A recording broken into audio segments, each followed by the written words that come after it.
While TV alone won't launch a cookbook career, today we learn how one author turned her experience on MasterChef into a career as a cross-cultural baking innovator.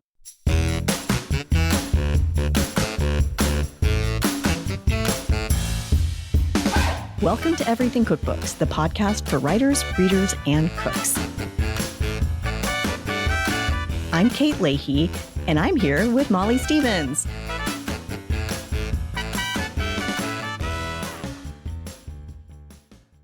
Molly, I have a major question to ask you, and I do not know the answer to it, and this makes me so excited. Okay. Have you ever cooked on live TV? Yes, I have. Tell me about it. I've done it a few times. The first time I did it, I remember one of my editors telling me, and I had like a little bit of media training a long time ago. I was so nervous. And afterwards, I went to my editor and I said, how did I do? And she said, you were good. You were fine. You were something. She goes, but that wasn't you. I don't know who that was, but that wasn't you. And I was so nervous that I was like, I lost myself. I didn't know how to just be, because how do you relax and just be yourself? So that was a great lesson. And I've done it a few times. I was on Martha Stewart once. Wow. Although that was probably not live. That was not live. Oh, right. That was just recorded. That was recorded, yeah. But I've done it a few times. How about you? Once I was on a local Chicago television news channel. Like they had to fill their 10 a.m. slot. I don't think I've ever been so nervous to cook in my life. Yeah. There was no sink anywhere. So I had to go down to the bathroom to fill up a pot of water to do anything. And there was a fake stove. It was really bare bones. Yeah. My big lesson for that is that I repeated myself over and over again. I know this is a tick I have, but on TV, it was exactly. Every single time the woman asked me a question, I would say, exactly.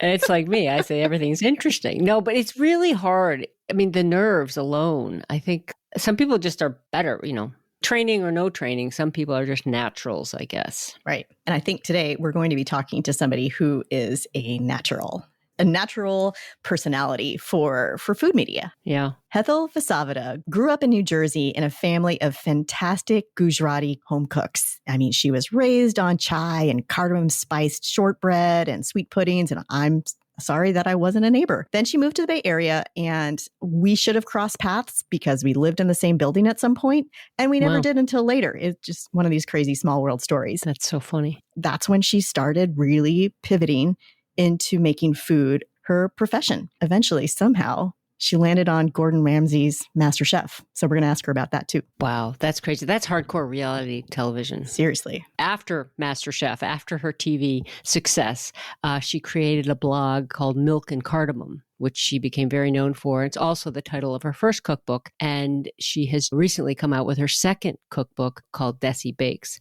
And we can't wait to talk to her all about it. Let's bring her on. Hetal, welcome to Everything Cookbooks. Thank you for having me. We're very excited to have you here. We are going to be talking about your new book, Desi Bakes. But first, we're also going to talk a little bit about how you came to write this book, because it's your second book. Your first was Milk and Cardamom, named after your website. Mm-hmm. I want to take us back pretty much almost 10 years to MasterChef.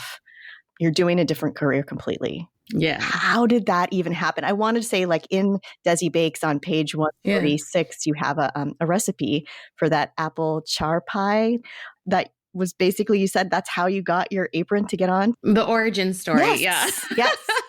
Yes. So I very much enjoyed cooking and baking. It's how I paid through school and kept my sanity. But when I started working corporate, I worked in the healthcare industry, fighting insurance companies to pay their bills so that patients don't have to. Just like every cookbook author does before they start. Totally typical origin story. Yeah. A very joyous job, not frustrating at all. I hated it. And my husband knew I hated it. He could see it on my face that it just did not bring me happiness at all. I didn't have the confidence to start a food business, because at the time, the mindset was very much, you're not a chef unless you went to culinary school.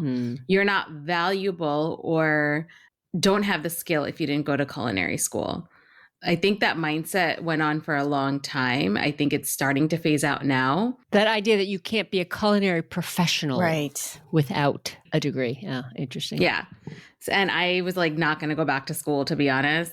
I mean, I did try post MasterChef. That's another story. But my husband was like, well, why don't you try it for MasterChef? It's other amateur cooks. Like, you're comparing yourself to others, so you know how you are compared to other amateur at-home cooks. You watched the show? I watched it randomly. I'm a Top Chef fan more so than MasterChef, to be honest. I never watched a full season through. I watched bits and pieces. So I had like a general idea of like what the show is like. I figured, okay, fine, why not? So I went and I tried out at the San Francisco Open Call. I think I waited in line for 6 hours. Wow. Because they bring you in like 40 at a time. You're supposed to bring a dish that you can plate within like 3 minutes or so. And then they have like 2 judges that try the dishes and like, try to intimidate you and ask you questions. What a job. Yeah. If they like you, they'll call your name and you go into a separate room with the casting producers who then ask you questions like, why food? And what's your connection to food? And give me your story. And then if they like you beyond that, then you have to do an on-camera interview to see if you're awkward on camera, I guess. And then you just sit there for like 3 months wondering what happens. And then after 3 months, I heard I was in the top 100. Did you have a sense that, you got called into the small room, so you knew you made it past the first? That's terrifying, by the way. Yeah. Were there guidelines for what to bring? No.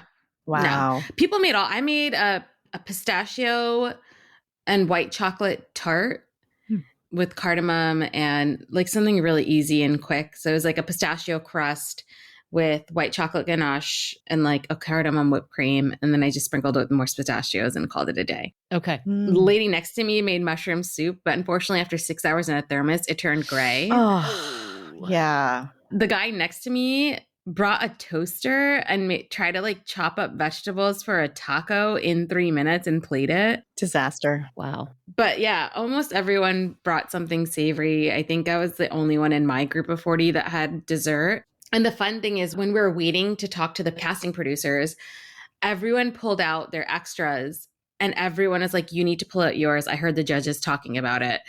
And we all tried each other. So we actually made friends in that casting room that I'm still friends with now to this day. That's awesome. So we make it to the top 100. They fly us down to LA. The moment you land, they take your phone out of your hand. You're not allowed to have it. You are sequestered. Wow. You have a random roommate. And in the first week, they just kind of like had wranglers watch us to see like what our personalities were. Are we getting along with people? Are we fighting with people? Are we causing drama? That kind of stuff. And then they had us cook something in the test kitchen. And then they locked us in our hotel rooms. And they would come knocking on our doors individually to tell us if we made it on the show or not. Wow. And that was like a whole day process. So like all of us have like our ears to the hotel door. We're like looking out the eye hole and be like, who are they pulling? It was very nerve-wracking. And somehow I made it onto the show. On the show, I think people are starting to realize that reality TV is a very wild place to be. Right. There's more coming out about how people are treated. The reality part is, let's just say in quotation marks, right? Yeah. And the stress. Yeah. They wouldn't feed me. Like there were times where they would, like, because I'm vegetarian, they would order like breakfast burritos, but they all had bacon in it. Or they order pizza, but it's all pepperoni. It got to the point where like the wranglers took pity on me and would bring me food from the union truck. Wow. One night, one of the wranglers even snuck me out to get me food. Oh my gosh. Because they knew I wasn't getting fed properly. Like I can't just live off of chips and cookies and like, whatever those like snacks that you have in the green room. It was nice in a way that the wranglers knew, like kind of took care of me. The other is like you're stuck in a hotel room and no TV, no nothing, no outside contact. Right. Really isolated. Yeah. Very, very isolated. And then the only time you're out is when you go down to leave and you're shooting. In the beginning, you're shooting longer days because there just are so many contestants that need to be shot for judging. But it'd be like sometimes we had 16-hour days towards the beginning. Towards the end, since there was less of us, shooting time would be shorter. But yeah, they wake you up in the middle of the night, change rooms randomly. I mean, it was a lot of emotional abuse. Yeah. from your other line of work, you hadn't gone through media training before, right? No. What I learned is you have to play the game. If they ask you, who do you think should go home? You better have a name to say. And we made a pact amongst my group of contestants, my season, whatever we say on camera doesn't count for anything. Amazing. Because we all knew we had to play this game. Right. There'll be no hard feelings. Right. Unless it's something like egregious and awful to say. We all know what the rules are. So you're performing, you're playing along. Right. Yeah. Oh yeah. I mean, they edited the videos because they made me say and repeat that I'm vegetarian every single episode multiple times. And to the point where I was getting upset because I'm like, I don't want to be that weird, whiny vegetarian or vegan kid. Yeah. You know what I mean? Yeah. The story producer would say, well, we need you to repeat it just in case someone's watching it. And then of course, all over Reddit, it became a meme. I'm like, I forgot. Is she vegetarian? I'm like, oh my gosh. Wow. I don't want to say it. They make me say it. Right. Wow. So I don't know this show that well, but you're cooking? I mean, Hetal, you're known for your baking. Yeah. Clearly. Yeah. Right. But I'm imagining on MasterChef, it's a lot more than just bakery. It's a lot of savory and a lot of cooking. And yeah, it was a lot. I won a lot of meat challenges, which was, I think, my freak superpower. Well, that's why they wanted you to keep saying you're vegetarian because you're winning the meat challenges and they wanted to play up the drama of that. Oh, 100%. Yeah, They made it look like I was crying because they had one challenge where they gave us all different animal heads. But those heads had been underneath those crates for hours. God. And they smelled to high heaven. So I lifted mine and it was a goat head, which was quite small. Wasn't too bad. But the person behind me had, I think it was a pig or a cow, which is massive. I mean, there were flies everywhere. It smelled so bad. I started gagging and tearing. And they made it look like I was crying because it was an animal head. And I'm like, oh my gosh. At this point, I've been elbow deep in chicken. I'm crying because it's rancid. Exactly. Wow. This is crazy. I really want to get into your books, but I also don't want to stop this amazing, crazy story. So you make it through the juggernaut of reality television, cooking live on camera. I'm thinking if I were in your shoes, I'm like, I was on MasterChef. I survived. Okay, who's giving me the book deal? Who are the agents who are calling my phone? After MasterChef, you come back to San Francisco. What's next? So in the MasterChef contract, you're not allowed to do anything that's a business conflict. So I was not allowed to put out a book and my contract ran for 3 years. Wow. So you're not allowed to do YouTube videos at the time. I think the contract's changed since then, obviously, but I wasn't allowed to do YouTube videos. I wasn't allowed to do pop-ups. I had to ask permission to do basically anything food related where they would obviously use the name MasterChef. And they have the option to take up to 15% of your salary on top of that. So if I had gotten a book deal, they could say, we want a cut of it. But obviously, in this case, they would say no because it's a business conflict with the winner. Mm. So it wouldn't have happened. So I had to sit on this idea for 3 years before I could try and get an agent or pitch it out. Wow. I'm sorry, I don't know more about MasterChef. So no professionals compete on MasterChef. So the idea is you go in as an amateur, meaning you're not professionally cooking. So you're not making any money as a cook. Yeah. And then when you finish, you're still not making any money as a cook because you're not allowed to legally for 3 years. Yep. Wow. Yeah. Okay. When did Milk and Cardamom, how did that idea come about? So I read my contract very thoroughly and found my loopholes. One was I was not allowed to reach out to any PR or get any PR that MasterChef didn't bring me. Well, I had, friends, family reach out for me. Or I would like writers stop on Instagram or interact with them on Twitter, and they would obviously come and see who I am. So I went about it my own way to get the PR and press that I needed. The other thing is I started the blog so that I could share recipes. So we all know recipes can't be copywritten, but at the end of every episode, we would have to write down all the recipe, the recipe that we made, because MasterChef owns that recipe that you make on the show. Mm. But since recipes can't be copywritten and I can, add an extra teaspoon of cardamom or a half a teaspoon of cinnamon or whatever, I would make a similar-ish recipe and share it on my blog. And you're not making money on your blog, so that's not a conflict. Exactly. So I just did that. Every week I was sharing a recipe similar to whatever the challenge was.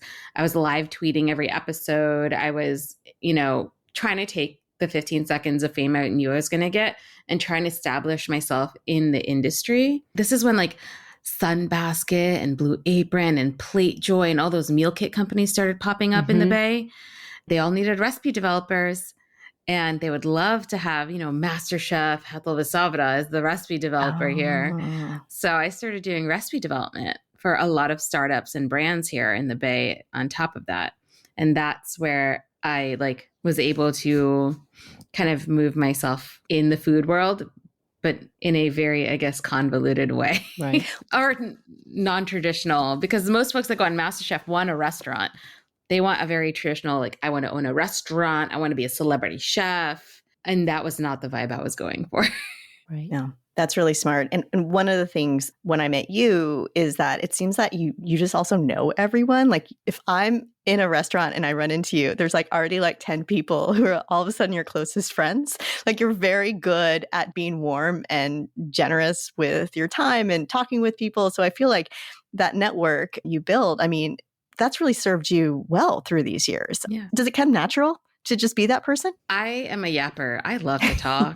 I love to talk a lot. I don't gatekeep. I'm an open book. I get excited when I can have people I know in a room with, if I can bring them into a room. So if I'm working with a brand, I'd be like, well, actually, I know someone that would be really good. Or, oh, do you need someone for this? I got someone for you. I like fostering that sense of community, especially within the South Asian food community, because one, there's not many of us as it is. So it's kind of nice to have my own little group of friends. I think San Francisco is also very small.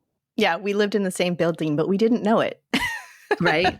Yeah. It's funny. Yeah. But it's so interesting because you've got this, MasterChef sort of dictating how you're allowed to make connections and move your career forward. And you're sort of actually, I just know people and these people are my friends and I'm just going to, I'm going to move forward in a more organic, community-based way, get past all that. Yeah. I worked with restaurants doing food photography for them.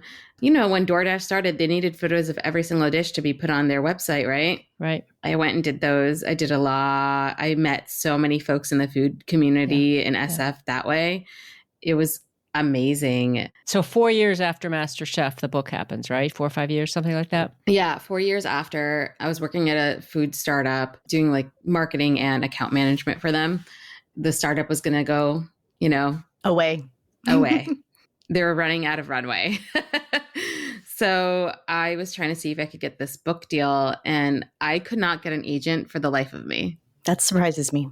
And you knew you wanted to do a pastry book. Yeah, I said I wanted an Indian dessert book. Here are my ideas. And a lot of agents were and also I didn't have a big following on Instagram at the time. Maybe I had 6,000 or 7,000. But that was a decent following for that era. It was decent during that time. It was a great name. Yeah. The issue, I think, was the response I got a lot was it was very niche. It was a very niche subject. There wasn't really any competitive books on Indian fusion desserts out there. So there's nothing to really compare it to at the same time. There was Sugar and Spice by Samantha Senavaratne, but hers was more using South Asian spices in American and European bakes. And mine definitely leaned a little bit more Indian than it did American. And there are dishes that a lot of agents had never heard of or publishers would have heard of. Page Street Publishing reached out to me, actually. I had saw that they had worked with some other very large influencers. And I spoke with them and they're like, it's a great way to just get your first book out there, but don't expect much. What you put in is what you'll get out, meaning marketing wise, PR, don't expect them to do much PR wise. The other influencers are saying this to you or Page Street? Other influencers. Oh, got it. Okay. Because I immediately was I know other people that have published with Page Street, so let me just go and reach out. It kind of gave me MasterChef vibes where it's churn and burn, we get you, we're going to get your book. Maybe it does well, maybe it doesn't, who knows? But we're going to rely on you because you have a decent following. So we know we can get X amount of books sold by you. So I decided to go for it because I figured this is my chance. No agent's looking at me. Let's do it. There's something you say in that first book. You say, I always struggled with being too American or too Indian. Mm-hmm. And then luckily in food, there is no right or wrong. But yeah. And that's kind of one of the reasons I think it was hard to even get an agent at the time. I did the book with Page Street. I did my own marketing on that book, work with Andrea Burnett. We were able to get the book out to a ton of people. And it did well. I mean, it got a lot of nice, and I don't know how your sales, what I'm referring to is the critical acclaim. I mean, it was an important book in the year it came out. Yeah. So congratulations on that. Thank you. I was thoroughly surprised. And I didn't have anyone backing me up for a lot of the book.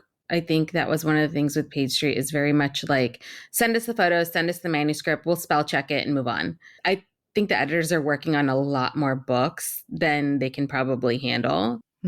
Priya Krishna wrote an article about them and mentioned them by name and how they are known for lowballing writers with the excuse of like, oh, but it's a really niche subject. So like they paid me $15,000 for my book, and that included me taking my own photos and the whole book itself. Wow. Which I very much later on learned is an extreme lowball. Yes, because nowadays photo budgets alone are that. Right. Are like 30, 40. Right. Yeah, exactly. With that said, would you do it again? I don't think anyone else would have given me the time of day. So I would, yeah. Yeah. I mean, you did it. You proved it. It's a beautiful book. Yeah. It's out there. And now, 5 years later, you have Desi Bakes, which is with Hardy Grant. Yeah.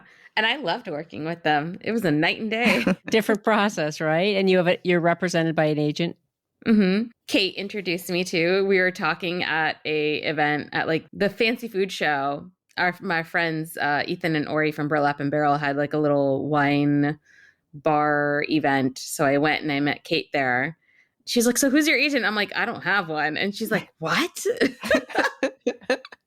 So she introduced me to Amy, who's my agent now. I think it's a really good case for you're putting yourself out there. You're making yourself very visible. You're helping other people along the process too. You're not just like, it's all about me. So at that point, then like people are like, yeah, well, what can we do for you? So I think that's like a really good lesson for people listening who are trying to like get a foothold into this industry. It takes community around you. Mm-hmm. So baking recipes, they're hard to develop. They take a lot of like testing and developing. So if I had written Milk and Cardamom, I would be thinking, I don't know if I have any more recipes left in me. So just tell me a little bit about your recipe development process for the first book and the second and how different they were. So the first book, I had 3 years to work on a lot of those recipes and ideas.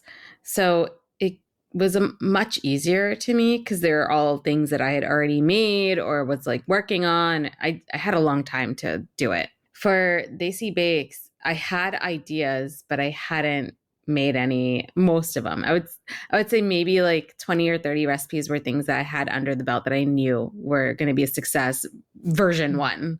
Mm. The rest were like true recipe testing in the sense of like, well, not true recipe testing, but true cookbook writing in the sense that I had a very limited amount of time to develop the recipes. So 3 years versus like a year.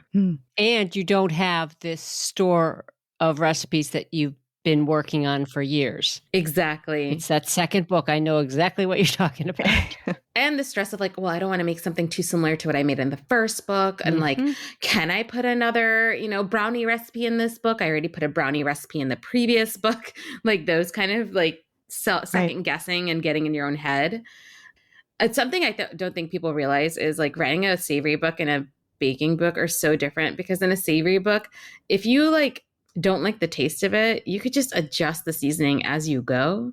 Yes. For baking, you have to wait until the end, until it's done. And then you taste it and you're like, that's not what I want. Start over. Right. Yep. So there's a lot more like adaptations and iterations of each recipe than for a savory recipe, in my opinion. And you have these other parameters. You're staying true to your brand, which is your taste, which is this fusion. Yeah. So you're not, it's not just going to be a chocolate brownie that's chocolate and vanilla. It's going to have some sort of Indian influence. Yeah. Yeah. Right. I did have an existential crisis while writing the book. Tell us about it. We're here for those. Because at one point I was like, I called Jenny Wappner, who was my editor over at Hardy, And I'm like, Jenny, I don't want to add cardamom just for the sake of adding cardamom. Like, I don't want to like force something to be Indian just to make it Indian. But it looks Indian. So like I have like a chocolate cake with like a salted vanilla meringue buttercream, but I decorate it to look like an Indian handicraft called lippan work or mirror work. And in its soul, is it Indian? Nah. But visually it is. And I was like, is that okay? Is that bad? Does it not fit the mission? Like, I don't know what I'm doing. And she's like, Hetal, just put it in. If you think it's good, put it in. I love it. I love it. I'm going to jump then what you just said, because this book is so design forward. The press release I was just looking at, it calls it over the top glamour and bling. And the design elements, both of the desserts and the book itself. We were talking before we started recording that, you know, Kate and I are both sitting here wearing colors, and we never wear colors, and we're just sort of inspired by that. And how much is that a part of Desi Bakes, your brand, your milk and cardamom, or is that specifically part of the focus of this book? I think that's definitely more my brand. Is very bright and colorful, down to how I dress, what my house looks like. I know this looks all white, but like my kitchen is like hot pink and bright blue and bright yellow chairs. And I love color. One of the things about Indian culture that I love so much is the use of color. And we don't shy away from the use of color in clothing, in our houses, in our fashion, food, all of it. Color permeates every part of our culture. I really wanted to kind of like pick up on that. It's how I grew up. Like every room in my house was a different color growing up. Every time my mom would make something, she was adding like, you know, saffron, or she's making sure the pistachios are like extra green so they really pop. And there was a lot of thought about how she made her food to make it more appealing and joyous. And I think I just push the envelope and take it to an extra maximalist space beyond just the saffron or bright green pistachios. Right. And that's another thing about your recipes, though, in this second book, is that you have very specific instructions on how to decorate. I love the graphics, too, that show the patterns. I'm just curious to go back when you were thinking of the concept of this book. Mm-hmm. What were you thinking of doing? So my ADHD is a superpower in the sense that I will see things on the internet and then I'm like, how can I do that in pastry? One of the first few things I did on my Instagram, I did like a sari border cake where I did a Swiss roll cake, but I decorated the outside with piping that looked like the border of a sari. And that went viral on itself. And then I had done a benda bark, which is, benda is like a milk fudge. So I did my own version. So typically the milk fudge is rolled and then like flattened with like a spool or some sort of like mold to give it a little design on top. I did a bark version of it with caramelized white chocolate and then a bunch of different colorful flower petals so that the flower petals are almost like reminiscent of the color that's supposed to be brought into your life during Diwali. And I cut it into like all these angular kind of jewel-like pieces. And I would do these on Instagram. I even did like a cookie dough where I would color it different colors and then roll it out and like almost like marble it. So I shared those things on Instagram. They did really well. People were like, the number one thing people would ask about is, oh, the decoration. And then it turned into a signature when people were like, that looks like a Hetal dessert. Oh, interesting. So if they saw gold leaf on it or flowers or it decorated a certain way, it was very much like, we know that was inspired by you, or that's a Hetal dessert if we ever saw one. So it started becoming part of my brand over time. Whereas I know a lot of bakers want to create like very simple recipes for everyone to easily enjoy. It feels less intimidating. I was trying to figure out how can I create desserts that look really exciting, like minimal effort, maximum payoff is what I'm going for. Yeah, I love that. I mean, like the Madras print checkerboard cookies on page 82. And I love that you also have a top that like matches those cookies. And it's also, it's like you can look at the recipe, but the way you work with the color makes it completely unique from the lovely shortbread cookie it already is. Like people love checkerboard, you know, shortbread, but you kind of like putting this new twist on it. And then the graphic elements that you provide, like sometimes like if I'm looking at a cookie to decorate, I don't know what pattern to do. So having those like patterns like clearly put in the book saying, okay, you're going to use this. And you even get into details in the beginning of the book on like the piping tips to have and to buy, because I find piping tips to be incredibly confusing. And you're just like, just get these.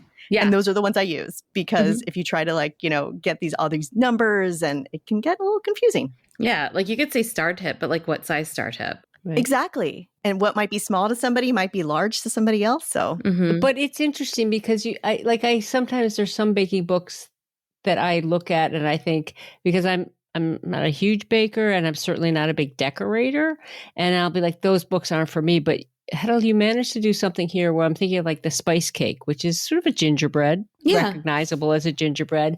You put chestnut puree in it because, again, that fusion of a Indian bread or cake that's made with chestnut flour. But the recipe itself is pretty straightforward. It's a spice cake. It's not. Yeah. But then the decoration is what makes it a Hetal dessert. Yeah. And so you tell us how to decorate very specifically, but then there's a make it simple. Yeah. And I was wondering, was that always there, or is that Jenny's like, okay, we got to have make it simple so people will I can make like the jelly roll. You talked about those, and you could make a big one instead of individual ones. Because I'm sure for some people it'd be like, that's just too much fuss. Too much work. Yeah. It was definitely a conversation with Jenny. Yeah. And it was an initial conversation before we even signed the deal, is very much, how do we make this less challenging? So it's like, okay, we could have to keep it simple. You don't need to arrange your figs on your tart this way.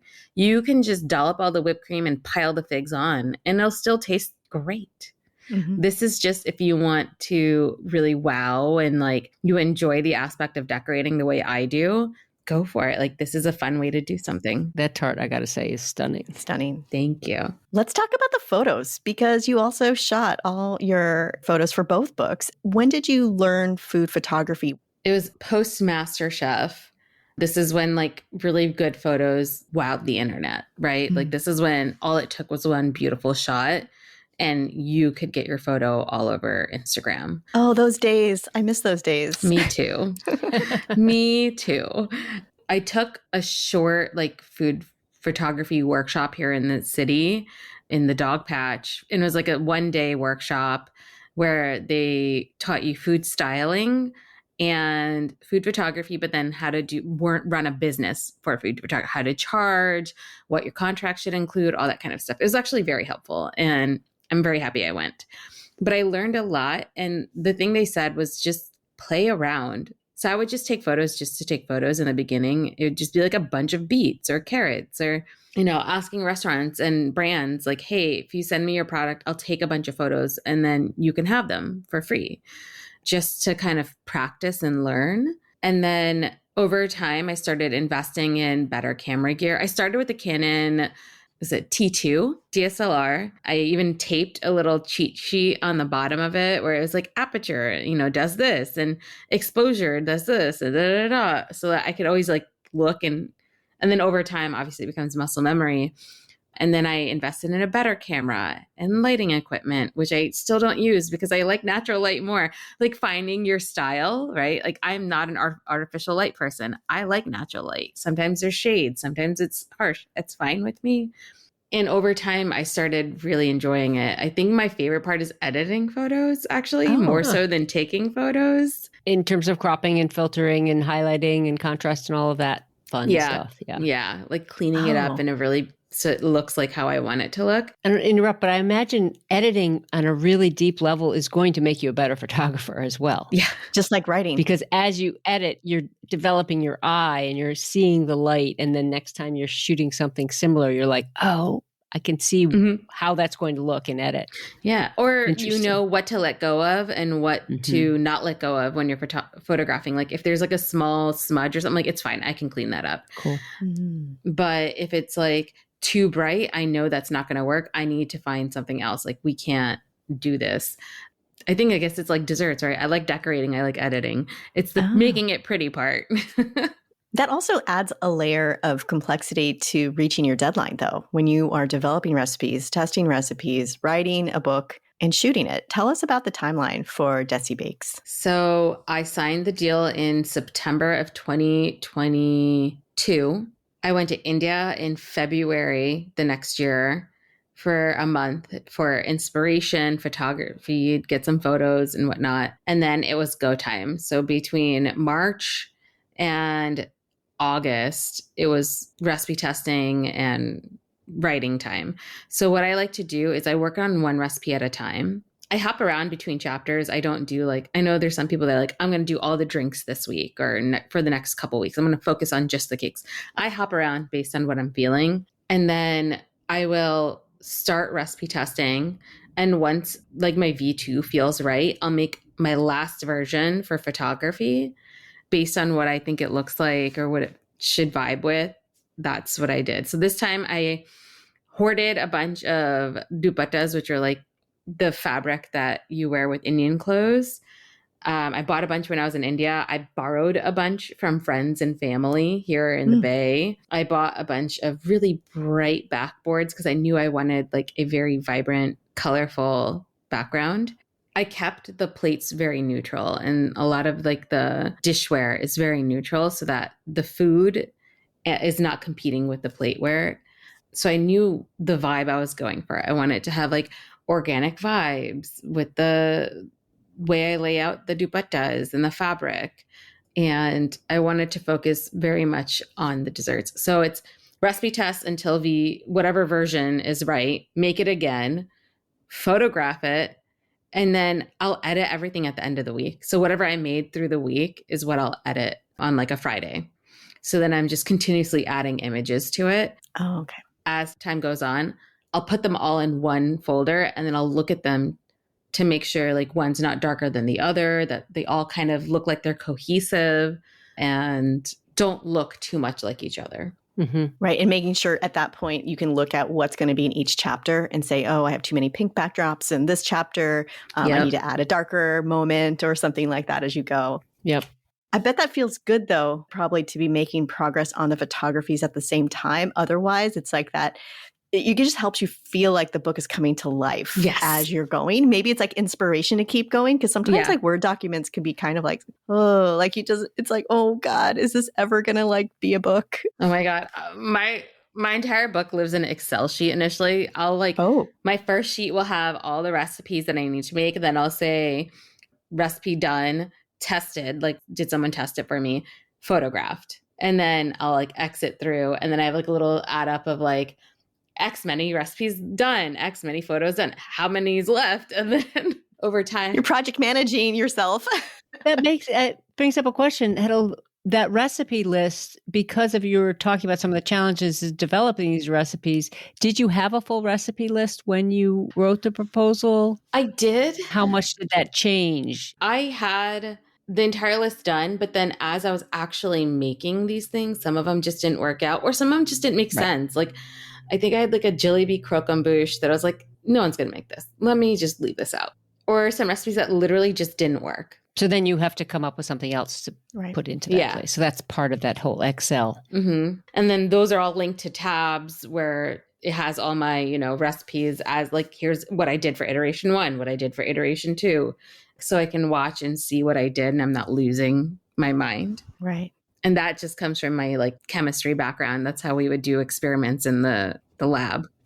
Chemistry. That makes a lot of sense now. Especially with the baking. Yeah. So with your design forward process and taking the photographs and propping them as vibrantly as you have, at what point did the design of the book come in? It's so in tune with the recipes and the photographs, and I can't imagine one without the other. So I'm just curious. I had a very solid idea of what I wanted the book to look like. And I knew I wanted and needed to work with another South Asian designer. So we hired Swasti Creative, who is a local Bay Area South Asian designer, to design the book. Because I didn't want to explain to her, hey, can you put in like 5 or 6 Fulgari motifs? Can you do like a couple of Rabari motifs? Like she knows. So what's that? Exactly. Right. She knows what it is. She knows exactly what I'm asking for. And it worked out. Like, and then I had a lot to say like, hey, the first round, I thought the colors were a little bit too pastel-y for what my photos were. Very like, the Gujarati word is gatu, which means like thick, but I guess opaque and like rich, more jewel toned. Yeah. So I was like, hey, can we move away from the pastels? Hey, can we make the chapter intros look more like Indian motifs versus generic geometric motifs.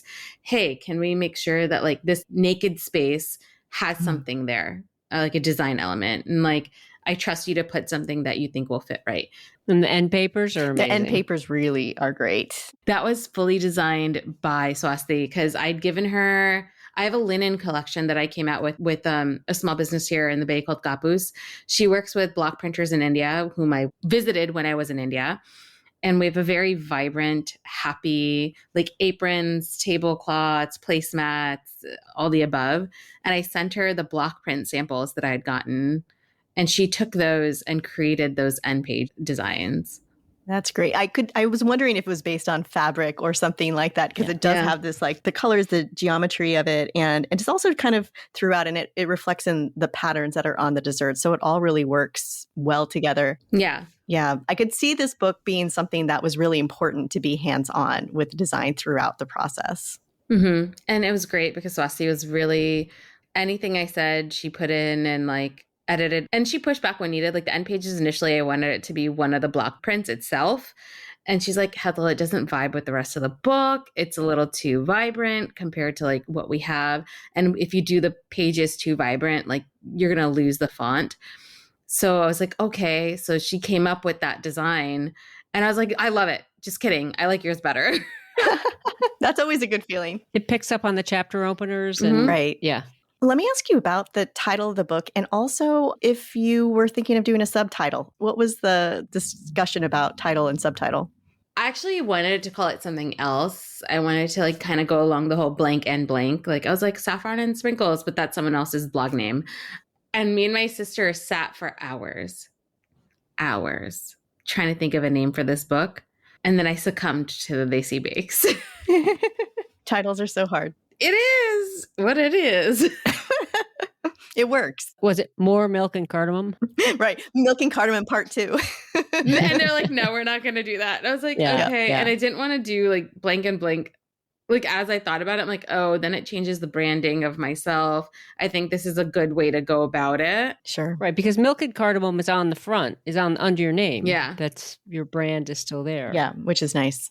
I think it just made more sense going along the lines of like calling it what it is. So I would love to have had a very fun, flowery name, but it just didn't make sense.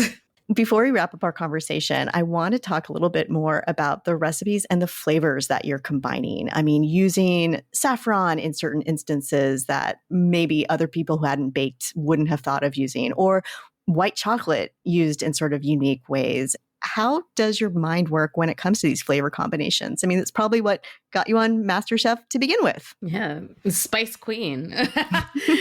I try to make everything more balanced. So one thing about Indian cuisine, Gujarati cuisine and Indian cuisine, I guess both, but is there's always a good balance of flavor. It's got to be a little bit tart, a little bit sweet, a little bit spicy. Like you got to hit all the notes.